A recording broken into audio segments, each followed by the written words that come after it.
to switch to the other tab so that you get credit for it. Excited for you to check out the lab. What I want you to do is make sure you're on the latest version of the code base. Pull from main. If you're not, you're going to need to set this statsig API key environment variable if you have not done that. I can show y'all how to do that if you later on. Hopefully y'all have some experience with setting an environment variable. But so Flask is a way of building out a web server. So what I want to do is first I want to show y'all how to set this up. So let me open a terminal real quick.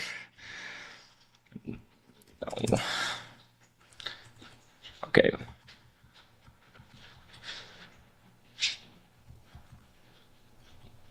Okay, so I want to be in here, and the whole idea here is if you do Python and then you do source server.py, this is going to set up. You see how it says running on this domain? If we go to that domain, you'll see like, hello, this is a Flask API. So that's essentially, this is like the hello world sort of web server. And what you can do is, what I want to show you though is if I go to tasks, right, you'll see that I'm like, okay, it's saying experiment group green, and then it's saying odd tasks for blue and green, even for red and orange. So that's probably wild, right? And you'll see like I have a user identifier here. So this is all based on configurations from statsig, and this is an experiment I'm doing called like button colors or something like that. And we're going to go over in more details how this works from statsig. But let's kind of like walk through that code real quick first. So you'll see here we have this app.route. It's on line 33 here, this tasks route, which is going to be what supplies this, this link for this web server. And then you'll see we essentially are trying to figure out the way to get the hash string. So you'll see one of the hash strings, the initial hash string is based on the remote adder. So this is going to be like your IP address, essentially. And then this is essentially saying we can also specify random. And what random does is it will change our user ID. So if I say $random equals true, then I will be assigned like a different group. Right, you see how like that's probably kind of nuts, right? You see how like because now that my user ID is essentially set at random, and I'm not my logged out user ID is just a random number now, and so I'll get assigned a random group, right? But you see, if I don't put random, my IP address I always consistently get green, and that's like kind of what you would expect. So let's kind of go over how to build out this experiment. And I'm going to essentially make another version of this experiment so that y'all can go ahead and start with me. Okay, so this is, you see, if you made your account on statsig, this is kind of like the statsig API or like the statsig UI. That is pretty cool. If we go in, and you'll see over here on the left, there's like a bunch of different options here. There's like feature gates, experiments, metrics, all sorts of really cool stuff here. I'm very happy that I integrated with statsig. But so if I go to experiments, I'm going to show you first the experiment that I made, and then I'm going to create a new one to show you how to make your own. So you'll see in experiments here, we have button color v2. And it's saying we're refreshing your pulse results. Okay, whatever. It's like taken a million years. So you'll see we have so this is the experiment. So as you see, like see this button color v2, the name here. If you go look in the code base here, you see this like line 40 here. You see this like statsig.get experiment, and then I pass it a statsig user, and then I pass it button color v2, and then I want to get the attribute button color. And then this is like the default value if for some reason the user can't be put into an experiment. So let's go to setup real quick, because I think that is probably a little bit confusing. Okay, so what we are looking at here is initially this is how it works, right? So you want to, but you can't edit any of the parameters, okay? Because once you start an experiment, you can't edit any of these things. It's like it's like set essentially. So here's how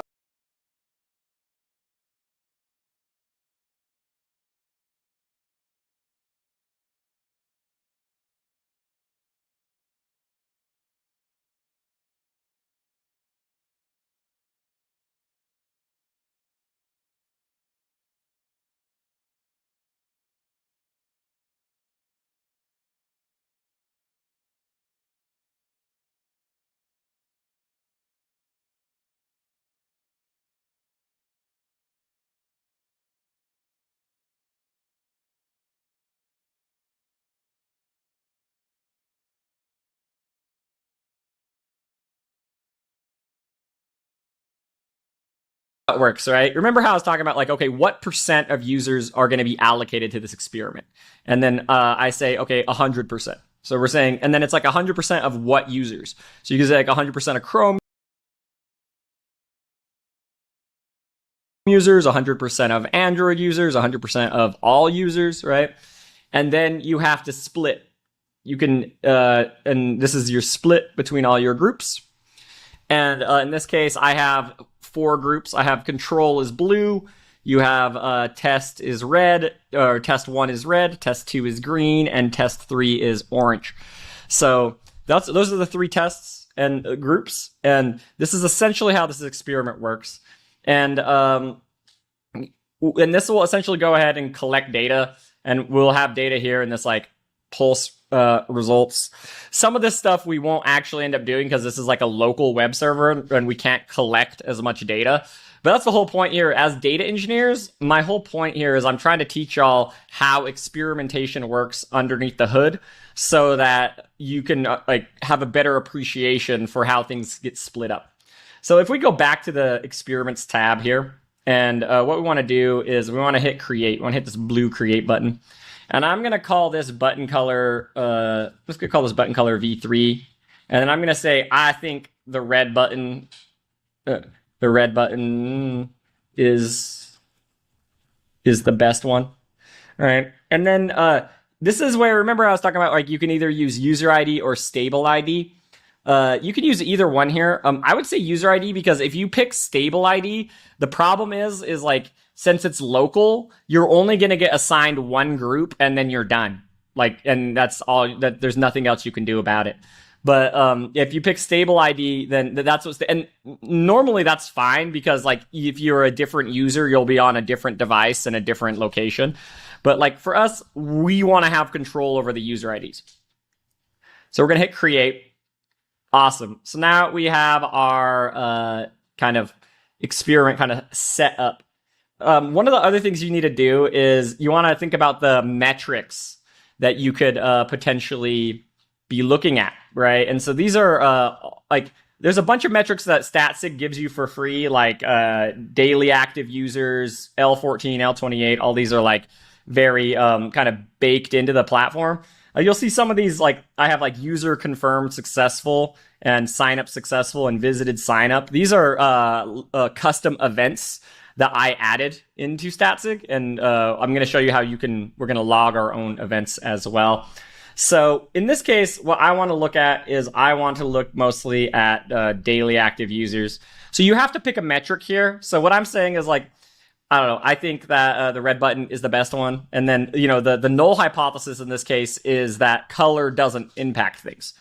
So then if we go down here, you'll see we have our... originally, it breaks it out into, see how it breaks it out into groups, and then we have test and control. And what I want to do is I want to add a parameter here, and we're going to call this button color. We're going to add. So then control, we're going to say is blue, and test, we're going to say is red. And say we want more groups. You can click this plus over here, and then I can say green, and I can hit plus again, and I can say orange.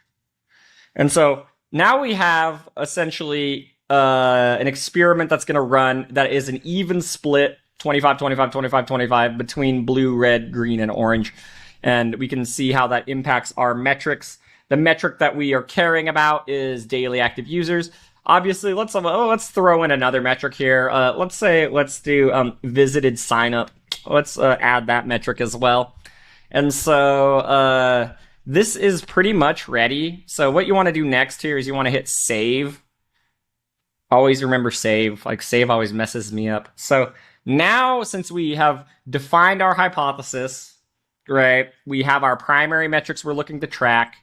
We have defined our groups, and we can keep in mind each group can have its own parameters, right? I might add like maybe I can add like paragraph text, right? And then I can be like you know, data engineering boot camp, and then here I can be like data engineering self-paced course, and here I can be like data engineering I don't know, academy, and here I can be like, then I could also put like DE boot camp, and because maybe people don't like to read all of it and they like the abbreviations, but like you can see you can add whatever other parameters you want to each version of this, so that like you can imagine that I could swap out different titles with this or different paragraphs of things this way. So I'm going to hit save here before we hit start. So okay, so now we have our experiment is essentially ready to go.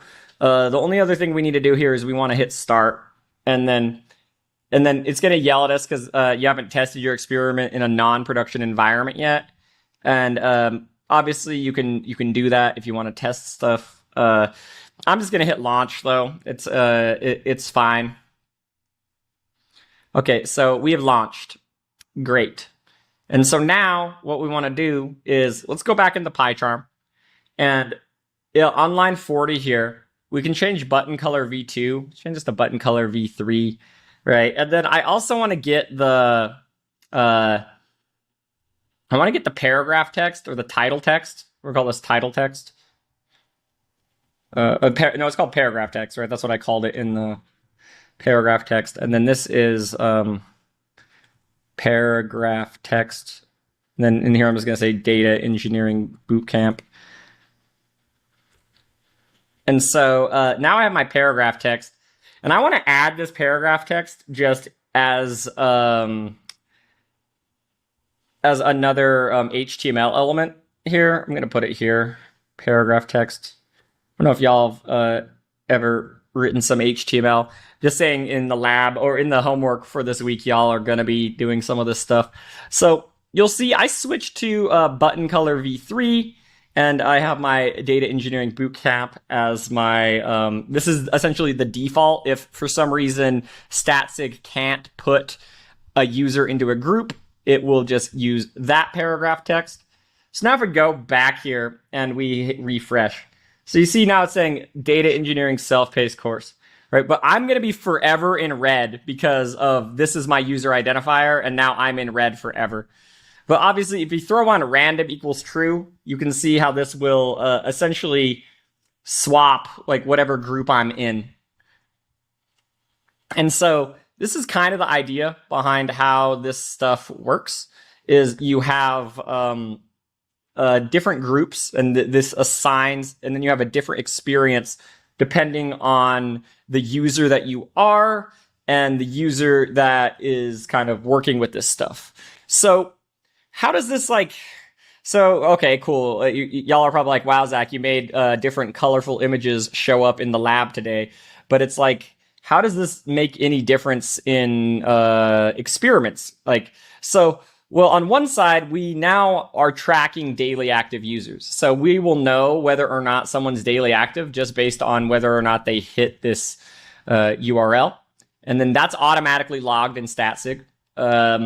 But we need more, right? We need to see like, okay, if they go here, do they actually visit another page? So you saw how we had that, we're tracking that other metric. You see this visited sign up? We probably want to track that metric as well. So that's going to be the next thing that we want to do, is we're going to add another metric into this, another event, so that we can track that. And we can see what happens as things kind of progress, as we're adding more metrics and more engagement to this. If we go back to PyCharm, one of the things what we want to do is, you'll see there's a bunch of different routes and stuff for this API. And you see this like hello world route. So you want to essentially copy lines 28 to 30. and then paste it again. And then what you want to change here is this backslash, make it backslash sign up. So now this is going to be, and then you want to change the string in here to be like, this is the sign up page. So, oh yeah, sign up page. We'll put it all one word there. So now what this is going to do is this is going to give us another web page on our server that we can look at. So if we go here and then we essentially go to, instead of backslash tasks, we go to backslash sign up. You can't have, you got to change this from hello to sign up. That's why, because we have two functions with the same name. So now Flask won't be mad at us. Okay, so now it's working in Safari, and I'm going to put that sign up route back because it was right. So now, for some reason, it wasn't working. But now if we put sign up here, see, now this is the sign up page. Great. But we probably want to put a route in the other page as well. So I don't know if y'all have ever done so in this get tasks function, you'll see this ends up rendering a lot of HTML. What I want you to do is at the bottom here, we're just going to say, we're going to make an A tag, and you want to use an href here. If y'all have worked with HTML, we're just going to say inside here, we're going to say go to sign up. And then in the href here, we're going to just put backslash sign up. And I'll show why we want to do this. So that we can kind of have a better time here. So let's go back to tasks. Okay. So you see, wow, blue is really hard to read. Okay. But you see down here, this says you see this, there's this go to sign up page that you can click, and this links back over to the sign up page, kind of the basic sign up page. So this is kind of the idea, right? Okay, green is way easier to read. So then we can say go to sign up. Great. Now we are at this new sign up page. And so we want this action to be logged so that we can see okay, if people go to this tasks page, how many of them click on this link and actually follow up? So that's going to be our first thing that we want to do. And the way that you do that is with, so statsig has another, so we say statsig, then we got it's log event. And then in this case, we have visited sign up. And, but we need to get our statsig user. So in this case, our statsig user is going to be based on, it's going to be based on the same sort of randomness, or it's going to be based on the same user ID from all of this stuff. So if you copy the lines 41 to 45 here, this will give us our user ID. That's going to be the hash, and then we have our statsig user. Statsig user is going to be statsig user ID. So now this will be our logged statsig user, and then you just have to pass them in here as kind of a. That's right. I'm pretty sure. So, and then that will log the event for that specific statsig user. So what we want to do is go back up to the server here, and we need to import that. So we can say from statsig event import statsig event. That's so lame. That's the way that you have to do it. So in this case, then we're going to have a statsig event. In this case, that's going to be a new statsig event. And then inside here, there's going to be a user, and that's going to be a statsig user. And then we have a event name, and that's going to be visited sign up.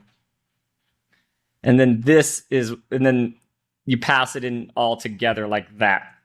That's what it's expecting. So this is going to be our kind of way that we're going to be adding more code into the sign up page. And this will give us our event logging that we're looking for.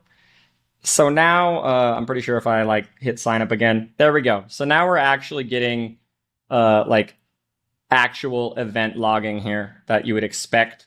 So this is now, we have our sign up page, and then we have our tasks page, right? Because if we go to tasks, okay, we're in the orange group. You go to sign up, boom. And then, so now that is going to be a logged event. So we should be able to see that actually. If we go to button color v3, you'll be able to go to diagnostics. Okay, there we go. So you'll see in StatSig, we have these are going to be all of the exposures of different users, right? And you'll see a lot of them were like those random users that I was implementing before with that question random equals true. So these are going to be all these users that were exposed to our different kind of logging or to our different in tests, right? So you see like, okay, this user got test 2, this one got control, this one got test. So you can get all sorts of different rules and splits that for users, and you can see exactly how they're going to come in this way. And then if you go to the metrics tab, one of the things that you should see here is, this is going to also have all of like my website's metrics in it too, right? Yeah. Okay. It's not going to be there. Is there one in here that's going to work? Does this have like metric lift at all? Okay. I forget. StatSig does take a little bit of time before you can actually see any of the actual metrics involved with stuff. It takes like a little bit of time to like log and show metrics. So that's kind of the idea behind how these metrics and these things are set up. One of the things that's important to think about is when you're building out like APIs and stuff like that is, okay, when is stuff logged? And like, so for example, in this case, one of the things that you might be, that might be interesting here to y'all is that this is going to be logged on the server side as opposed to being logged like in the HTML. Because you could also put like an on click here, or you could put on click, and then you could put like a function in here, like bust out JavaScript in Python or whatever. But like I don't recommend that. But that's like you could also potentially put the logging on the client side so that it happens before you even hit the sign up page, because that can be another way to kind of log stuff. And so you can do client side logging and server side logging, and they have their different benefits and risks, right? So server side logging is generally easier to set up. Like you saw how I set this up in like, I don't know, like 5 seconds. And so that is the great thing about server side logging. Client side logging is a little bit trickier because of the fact that we don't want like, and here's the problem with client side logging is we don't want to give random clients the ability to just log whatever they want to our servers. So you have to do this thing called like OAuth, authorization with your client, which like is a little bit more complicated. But the thing is like you also get better fidelity data that way, because you get the event when they clicked and like when they did the action in the client, not when the server picked it up.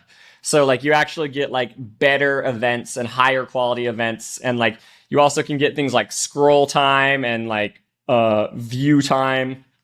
And like I know at Facebook they have this notion of this thing called time spent, which is like how long someone is spending in the feed, and that could be another powerful thing for people to work with. And the time spent is mostly a client-side logging kind of mechanism. And all those metrics can be very important for experimentation as well. So this is kind of the idea, right? Is you want to set up your servers to do both.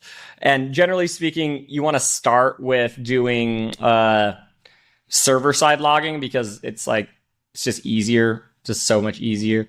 And then after a while, what you can do is you can set up other sort of things, right? So one of the things, I don't know if y'all saw, but if you go to like zachwilson.tech, and I'm currently running an experiment here on this sign up button.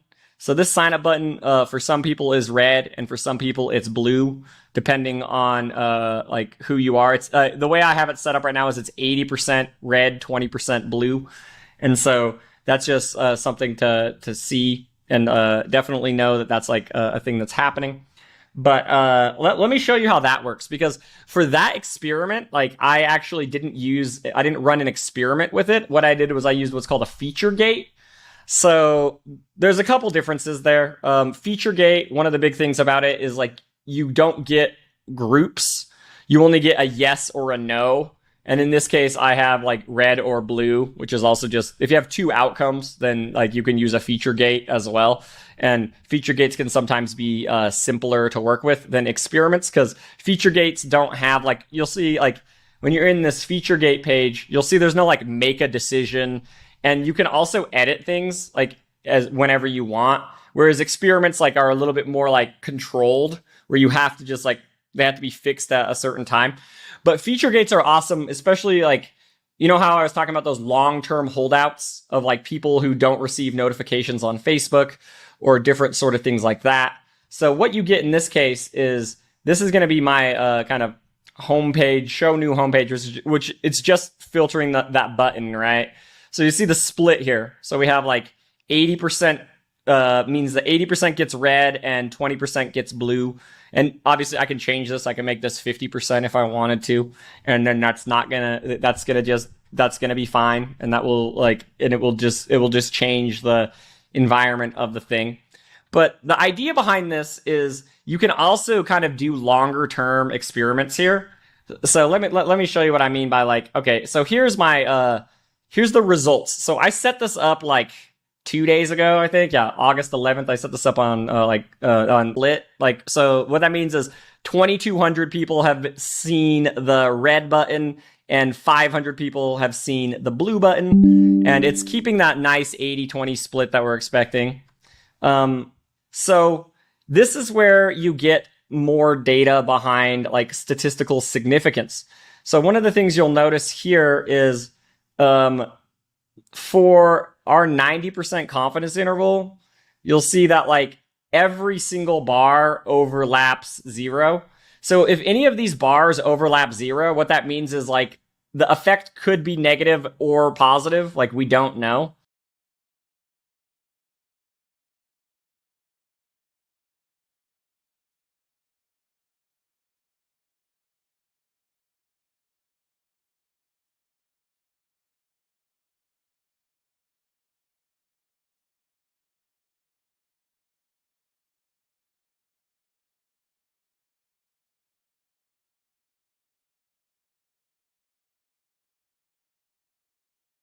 And so that's like kind of like frustrating. But like what essentially that means from this experiment so far is that it doesn't matter that much, right? Red button versus blue button does not matter that much. But you'll see like I can go in here and I can edit this confidence interval. So let me show you like what the difference here is. Let's go to 80% confidence interval. And you'll see, okay, with the 80% confidence interval, now we have a statistically significant result. We have this guy here, this visited sign up. But because its p-value is 0.17, and that's less than 0.2. But like most data scientists might look at this and be like, I don't know if I can trust that, because there still is like almost a 20% chance that this could be random. And so that's a thing to remember when you're like interpreting these results, is that the confidence interval matters quite a bit. And so generally speaking, you want it to be set to 95. So you see how this is like alpha equals 0.2, alpha equals 0.05. That's essentially the alpha is the probability that you're wrong, the probability that you are saying that this is not a coincidence when it actually is a coincidence.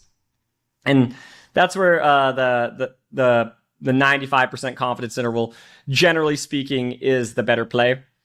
But one of the things that I want to show as well, though, is these things aren't necessarily just, you can look at things more specific, right? So, for example, so you see this is that visited sign up, not a statistically significant result.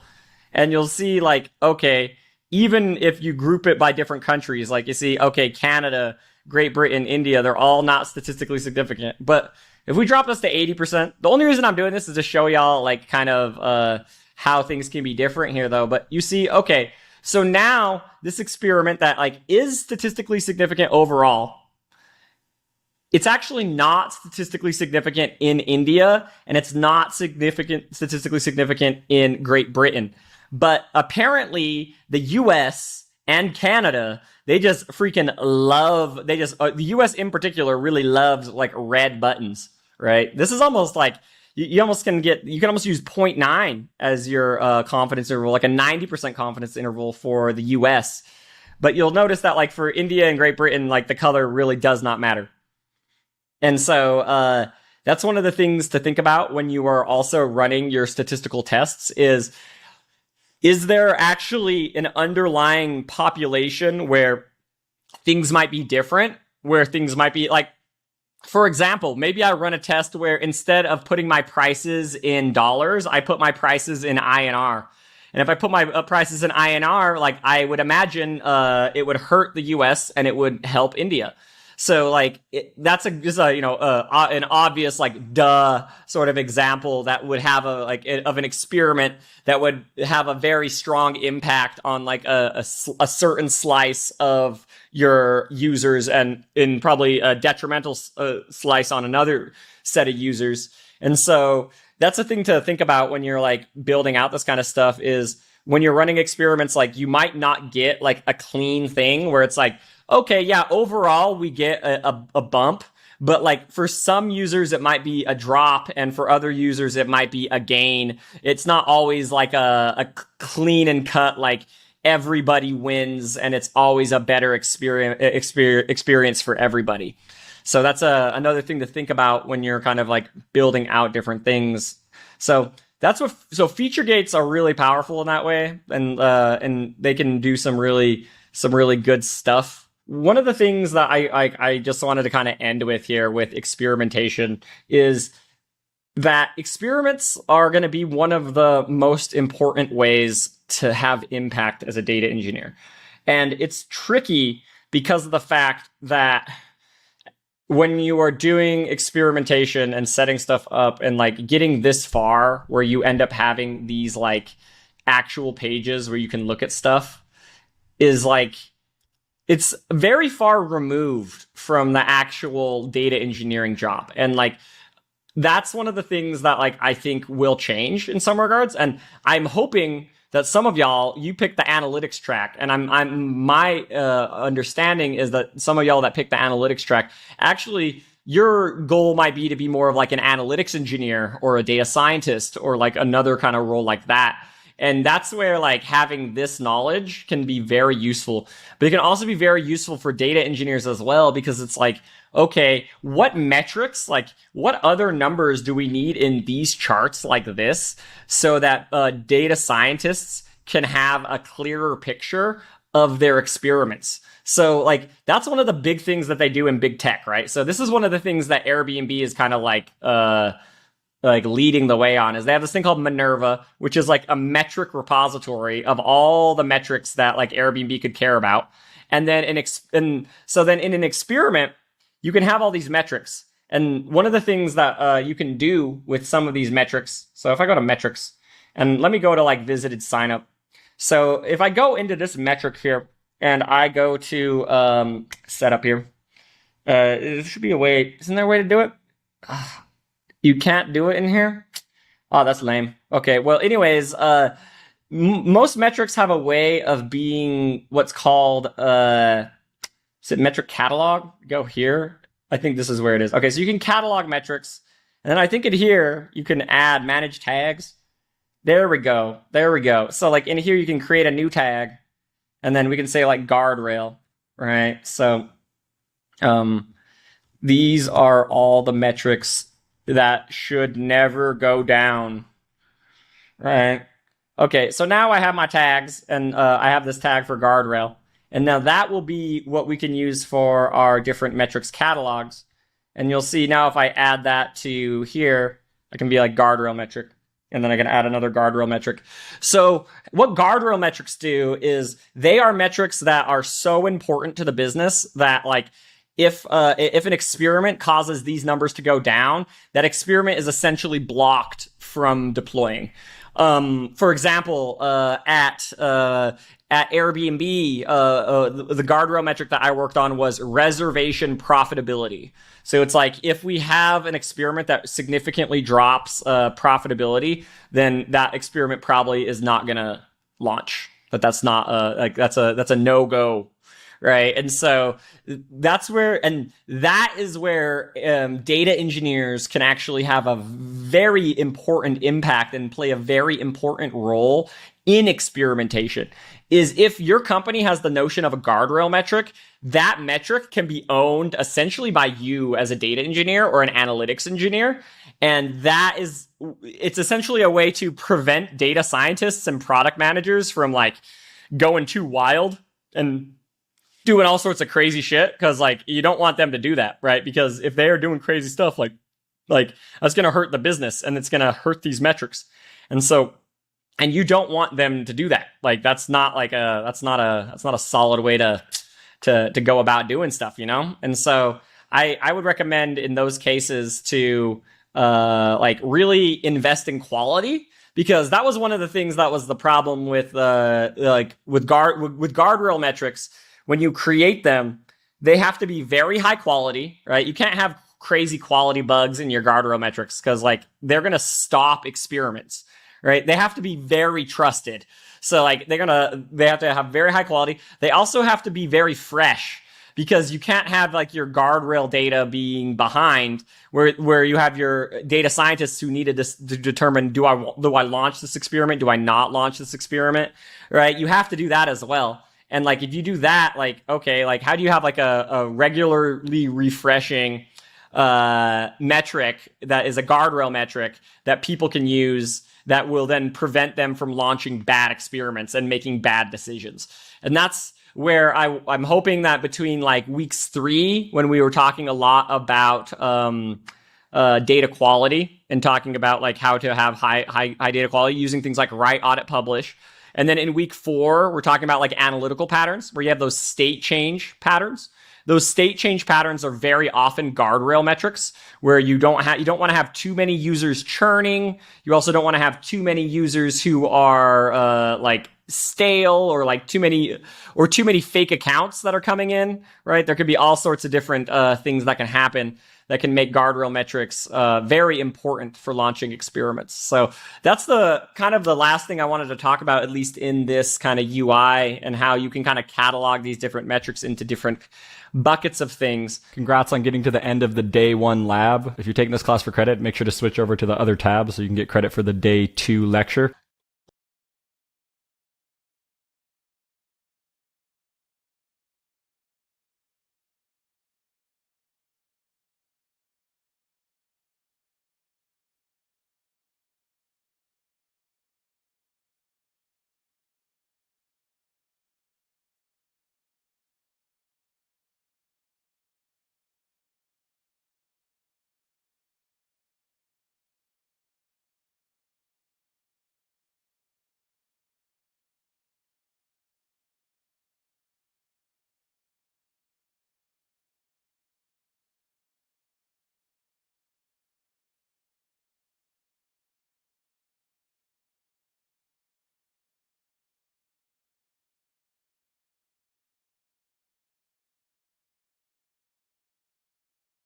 Like so much of the other kind of pieces of the puzzle.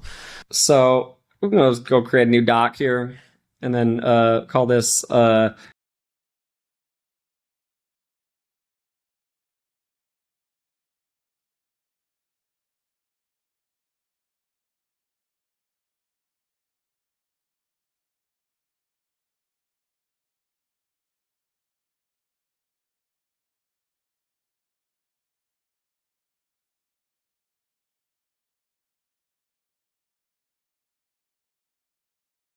getting to the end of the day 1 lab. If you're taking this class for credit, make sure to switch over to the other tab so you can get credit for the day 2 lecture. Leading and lagging metrics. So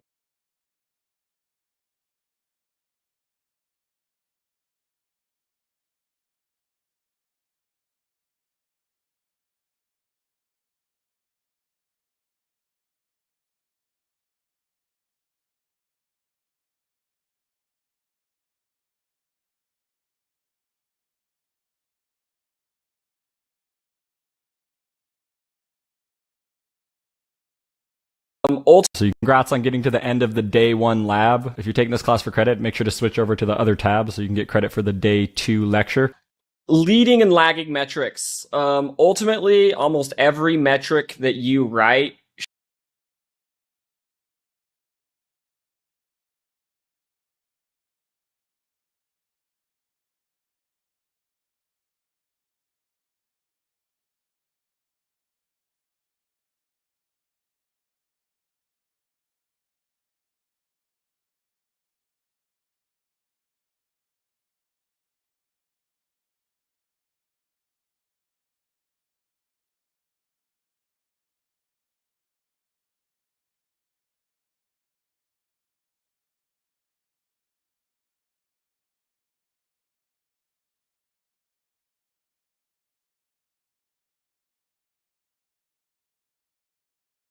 should be getting to the end of the day one.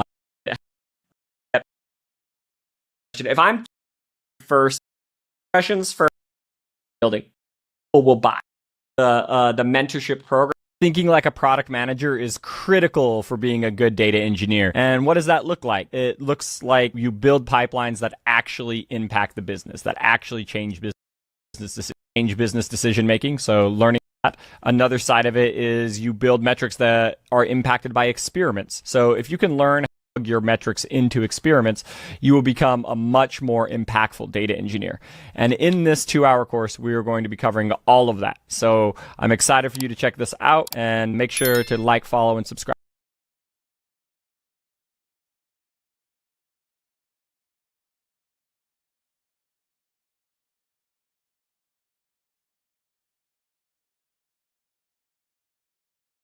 Getting to the end of the day one lab. If you're taking this class for credit, make sure to switch over to the other tab so you can get credit for the day 2 lecture. Leading and lagging metrics. Ultimately, almost every metric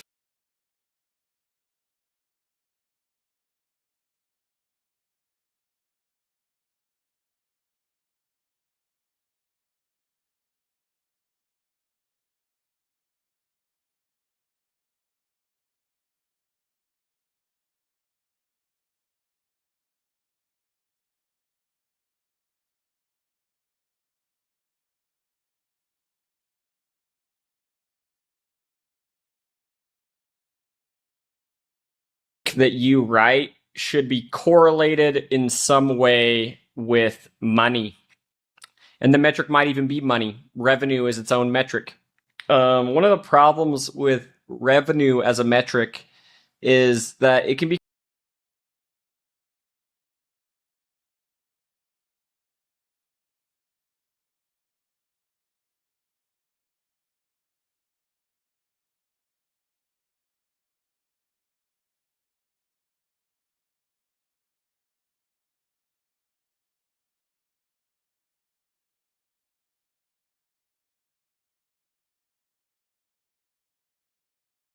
kind of slow moving, and it's there's a lot of things that have to happen before revenue happens. And so generally speaking, revenue is going to be what I would call a lagging metric, whereas there's going to be a lot of other leading metrics, right? So in this case, as data engineers, the data that we provide should be linked to money, either in increasing revenue or decreasing cost. So maybe we're optimizing a job, and so that's like where it's very meta. When you're optimizing pipelines, it's a very meta way of doing it, because like the data about the data that you're creating is saving money, right? It's very like meta. But maybe you're supplying data that makes customer service more efficient, and then that makes their process faster and their thing better. So that's what I'm saying. In that case, it's like you're supplying data that cuts costs in other areas of the business. But that's not to say that data engineering itself doesn't have costs. So you can do it that way too, optimizing pipelines, optimizing business processes, reducing cost. And you can also have it be on the other side, where you can increase revenue, where you have new data sets that provide new additional context that allow people to take more risks, or to have a better understanding of the competitive environment, so that they can raise or lower prices to get more volume or more margin. And so there's all sorts of these metrics in the business area that are going to be linked to money. I think there is like one exception here. Obviously, the one exception I think is uh, where you're working in like a nonprofit. If you're like a not like working in like a charity or a nonprofit, then maybe your North Star metric is different, where it might be lives saved or people helped or children educated or garbage taken out of the ocean. But even then, even nonprofits still care about the other side, though. They still care about spend. They still care about cost and spend because that side of it, how much you spend, if you can make that more efficient, then that's gonna increase the other goals of the nonprofit. So even in nonprofits, a lot of the metrics are still going to be about money. So that's a key thing to remember here. And like the other key thing I want to talk about on this slide is that money and revenue, cost savings, revenue, money, all that stuff is generally speaking a lagging metric. And there's going to be other metrics that are precede it that are correlated with that metric, but move faster and are easier to capture. So we're going to go in a little bit more detail here. Okay, so leading versus lagging. So you have inputs and outputs. So you can think about it like on a website, you have the number of people who visit the website, and then you have the number of people who sign up, and then you have the number of people who buy. You can think of that as like almost like a two-step funnel, right? It has two places where people can kind of like fall off. And so the example there, the input there is the visits, the number of people who actually get to the website. Because just because they visited doesn't mean they're going to produce revenue. Like there's probably a high probability that they don't.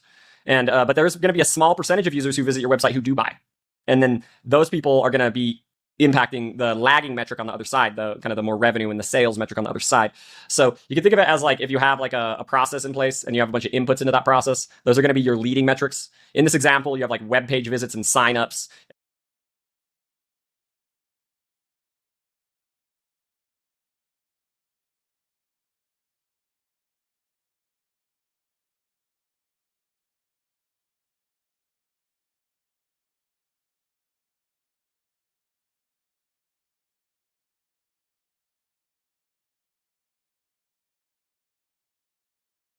And maybe there's one upstream of that of web page visits. Maybe there's like social media impressions because you have people who saw the social media post and clicked, but you also have people who saw the social media post and didn't click. And then you can go down one layer and down one layer, down one layer, right? And you can do all sorts of really cool stuff that way. So that's definitely one way that you can go. And that's like a good example of leading versus lagging metrics. And generally speaking, the further away, and obviously it's a continuum, right? Because if you have the social media impression to the website visit, to the sign up, to the purchase, you can say that like, okay, you can actually probably put a dollar value on how much each social media impression is worth based on the percent of people who saw the post to the percent of people who bought, which is usually a very, very, very small number. But in those cases, that is called your conversion rate. And that'd be the full funnel. That's like from everyone who was even a part of the funnel to everyone who made it to the bottom of the funnel. So and there's a correlation there, and that's the conversion rate. It's going to be the percent of people who saw the post on social media to the percent of people who actually bought, which is usually a pretty steep drop off. So that's the idea behind leading and lagging metrics, and they are all very important to look at. And because sometimes maybe it's not a conversion problem. Maybe you're converting at a pretty high rate. Maybe 10% are converting, and maybe it's an impressions problem where you're not getting enough top of the funnel, and that's the problem. It's just you don't have enough leads, or maybe the conversion is the problem, or maybe the sign up step is the problem. There's like all sorts of different places. Essentially, every step of this funnel should be analyzed because every step can have problems. So yeah. Another thing that we're going to talk about here, this is where we're going to have probably an interesting discussion, is that these leading and lagging metrics can also apply to your life. So, for example, if you're getting a job,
job, you could say that like I'm going to spend 100 hours practicing SQL to get ready for job interviews, and then and that's like your input metric, and then the final funnel metric is going to be like the uh jobs received, right? And then you could also think of it as like you could have an extremely lagging metric, which is like, oh, all those hours I spent learning SQL, in 5 or 6 years I'm going to be running a boot camp where I teach people how to get better jobs. And so like that would be the extremely lagging metric. That's even more than just like I got the job, right? It's that I learned all the stuff and then I taught other people and then they got jobs, and so that the funnel keeps going on. And so like anyways, when you're like trying to get a job, there's all sorts of different things that you need to think about, right? Where do you have the skills? Do you have the learning? Do you have the necessary skill set to even apply? And then you also have like the application process of like, how many job applications do I fill out? How many recruiters do I talk to? That kind of stuff. That's another important piece of the puzzle, right? And then you have like further down, you have how many interviews do I give? How many interviews do I pass? Right. And then how many job offers do I get and which job offer do I accept?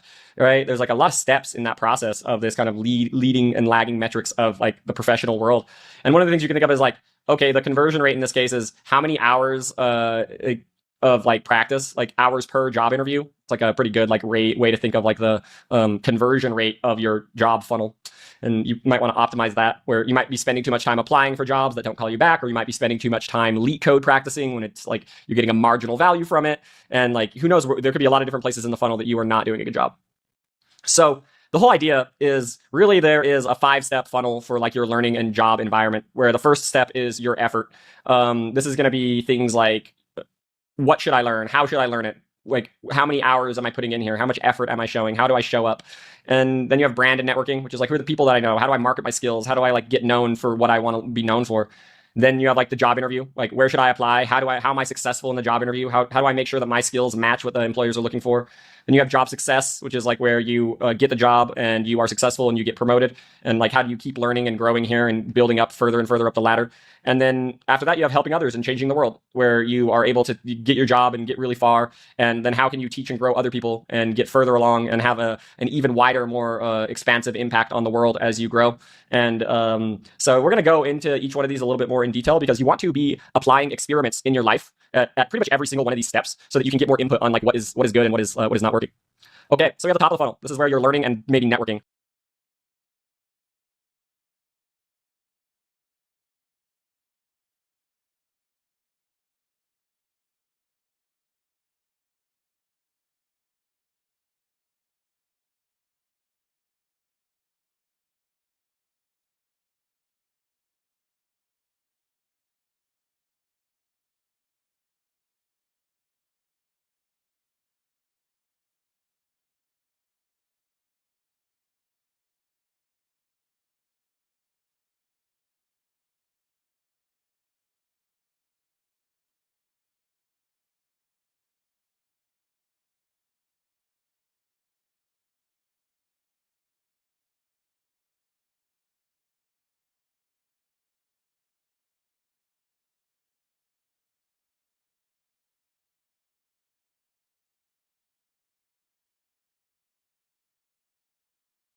The first two. So I think that there's a lot of problems in that first bucket of like just jumping from tutorial to tutorial and like going too broad with your learning, where maybe you're like, I want to learn 13 programming languages because I think I'm going to be so good at the world, right? And like, is that really, is knowing 13 really better than knowing 3 really well? No, all right? And so there's going to be a lot of different things here. And then obviously you have other things, like you have people who are trying to sell you boot camps and people who are trying to, you have paid stuff and free stuff and college and graduate programs. And like, there's so many different choices that you want to make here. Another big thing that I think is very important here, because I get this question a lot, is around like, should I go back to school? Should I go and get a master's degree?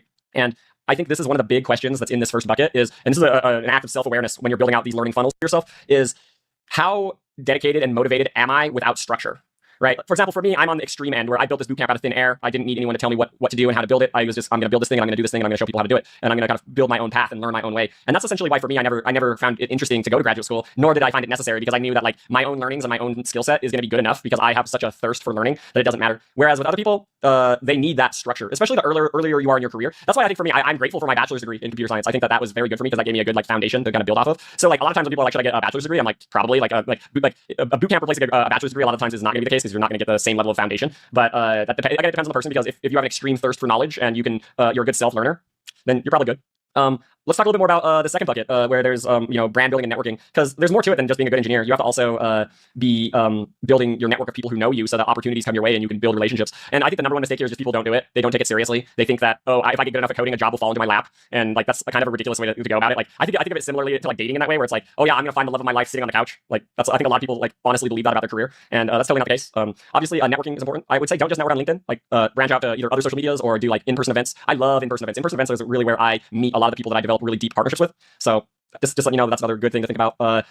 Some questions and experimentations here are like, how should I market skills I've learned? Like a big thing there is like, what job title do I want? Like, how do I want to like go about it? How do I want to grow my career? Do I want to pivot? I know for me that experiment of how should I market the skills I've learned, I've experimented with that question a lot in my career. And like, because sometimes I get unsatisfied with being a data engineer, and I switch to being a software engineer, and I go back to being a data engineer, and I kind of like jump roped a lot with that question. I've randomly experiment a lot. And you also have like, who should I network with? Because I think that especially if you're early on, like it's hard to know like what networks and what connections are going to actually produce value. I think a lot of people who are early in their career, they think that networking is just passing your resume to people and then them giving you a job, and they think it's very like transactional like that, when it's like, it's not like that at all. Like, it's not like that at all. You want to be, when you're thinking about building your network, you really want to be thinking about how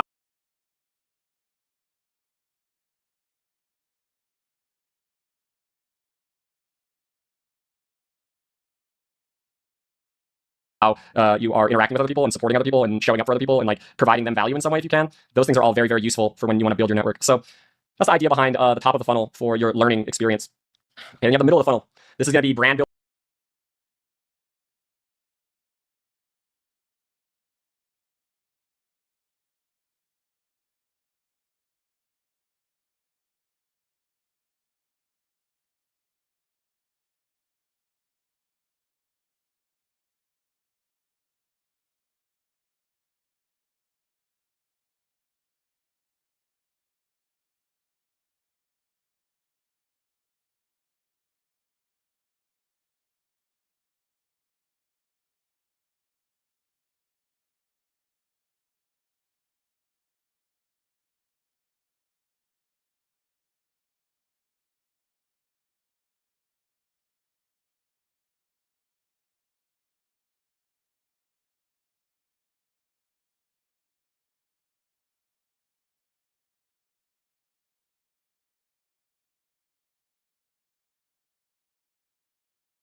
Building and job interview.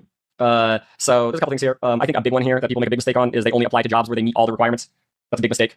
Very big mistake, because like then you're just gonna like, you're never gonna grow into a job. You're only gonna ever get a job that you're completely comfortable with, which means that you're gonna grow very slowly, and that's not the way to go. Like one of my most viral posts on LinkedIn ever was one where I talked about how when I applied to the job at Airbnb, it said that that the person they were looking for, it was 10 plus years of experience. I had 6, and I got the job.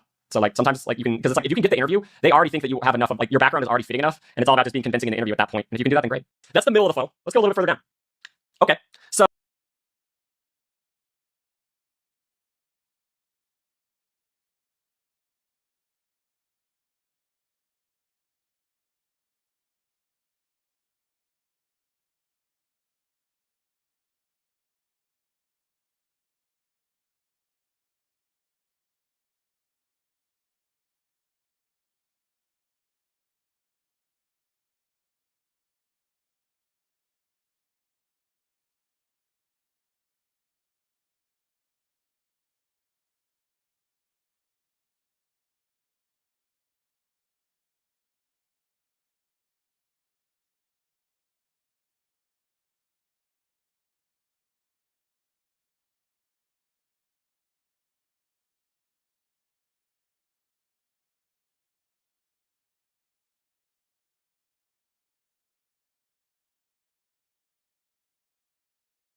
you have this next part of the funnel, which is going from job interview to job success and job interview to job promotion. In this case, we're no longer talking about filling out applications. Like you already got the interviews, right? I think a big thing here, right, is in the interview, I think people get caught up with trying to prove themselves a lot of the time, especially in big tech. I think this is less the case in other interviews, but in big tech in particular, there's like, it feels like the interview is one-sided, where like you're trying to prove to Facebook that you're a good enough engineer, but like that Facebook doesn't have to prove anything to you. They don't have to show up in anything like that, right? And like, I mean, that's always like, in all the big tech freaking companies, I've asked this question. This is one question that I've asked in every single engineer who I have interviewed with. I say like, if you could change one aspect of your job, what would it be?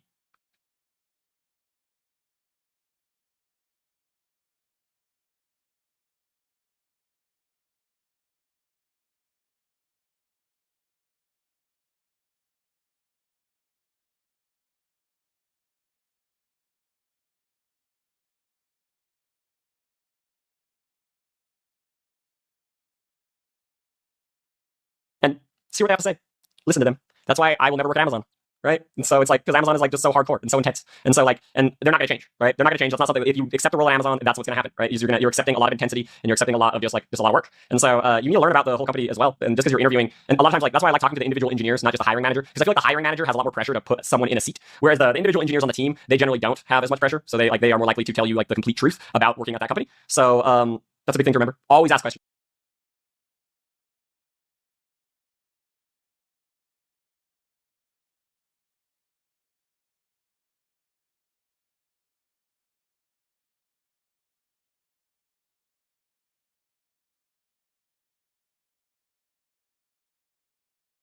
Because it makes you look good too. It makes you look good too because it makes you look less desperate. It makes it look like you're also evaluating them, and the interview panel will respect you more for it. And I think that's one of the big things for me that has helped me a lot in my career. And another big thing is like ask the manager, the hiring manager, about stuff. Right? Try to identify a bad hiring manager before you join that team. I think that's one of the big things I was looking at in my career as well. Is that like if you, especially like if you're trying to find like someone who is a little bit more micromanagey or anything like that. And there's a lot of good questions that you can ask them to like try to pick out some of that, right? To see like obviously you can't ask like, are you a micromanager? Because like, everyone says no to that because they know that that's like a bad word.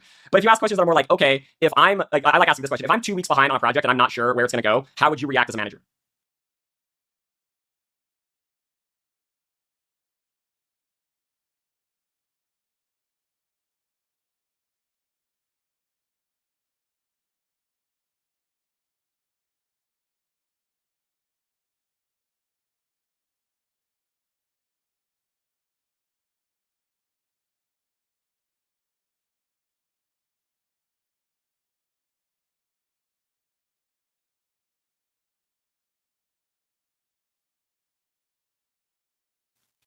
And just see what they have to say. Because if your manager only supports you when times are good, like they're not supportive and they're not going to help you. And so, because that's one of the big things, like if you have an unsupportive manager is literally the most detrimental thing that can happen to your career. And so like picking them out before you get the job is so much better than having to deal with them after you get the job. Like it's so much better. It's like finding the red flags, right? In dating, same idea. Another big thing is like don't just focus on coding. Coding is only one aspect of it. Like I think for me as a staff engineer at Airbnb, coding was only like maybe half the job or a little bit less than half the job. Whereas like a lot of more like leadership and diplomacy and compromise and design and scalability and a lot of stuff like that.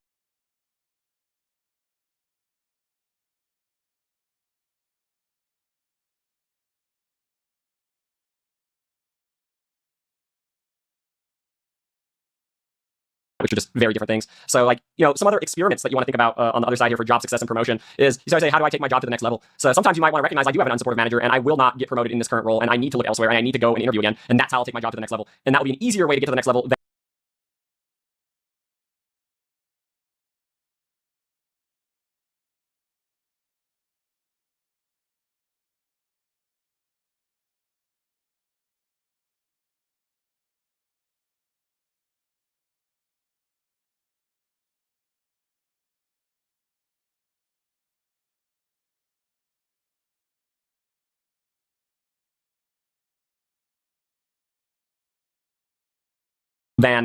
working really hard and like trying to please my toxic boss, right? And another big one is like, how do I keep providing value? So this one is an interesting one because a lot of times, like I've noticed at these companies, like they'll ask you to deliver on some big project that might take a year or 18 months, but then you have to keep seeking out more and more projects. And so a part of that is like, okay, how do I like source all these projects? And a part of that is like having a deeper understanding of the business and talking with people and really understanding where some needs are. And the other side of it is like just being able to recognize when things aren't scalable and trying to find other pain points, maybe even on your own team. Like we were talking a lot about on-call this week in the infrastructure track, and optimizing on-call is always a very, very noble thing to do to keep providing value.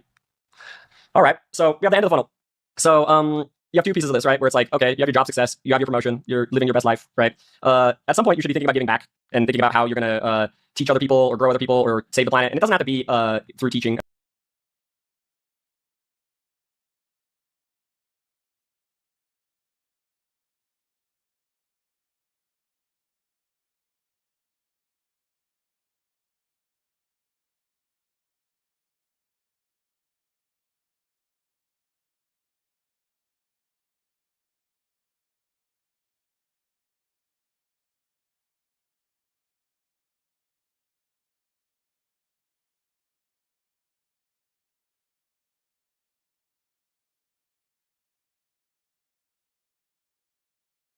And mentoring, obviously, that can be one path. That's the path I chose, is mentoring and teaching. But there's a lot of other ways that you can help and change the world, and like make sure that you do that.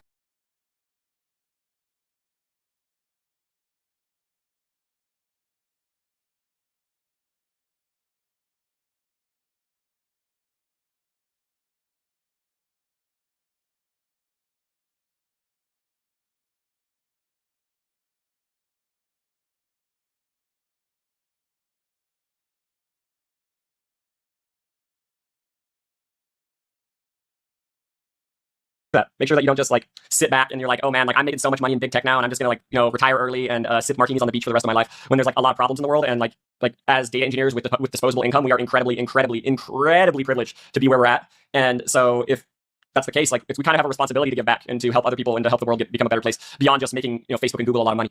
So make sure to actually think about that as like you get further in your career, and don't get too money focused, and remember that like it's all about impact. It's not about money, it's about impact. And if you can remember that, that will be another very important part of like kind of finishing off this funnel and getting to the end of your career. So this is kind of it's kind of like a whole funnel kind of thing. We're about to break out into breakout rooms. We'll probably break out for about 15-20 minutes. Let me go to the next slide here. So in our discussion this time, we're going to have just 3 things here. One is going to be introduce yourself and your favorite SQL keyword, whether that be like from, select, group by, having, whatever.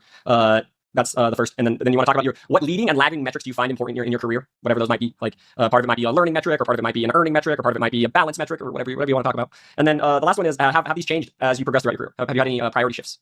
Let's talk about the kind of more of a product analytics example. This is like more like the actual meat of this presentation.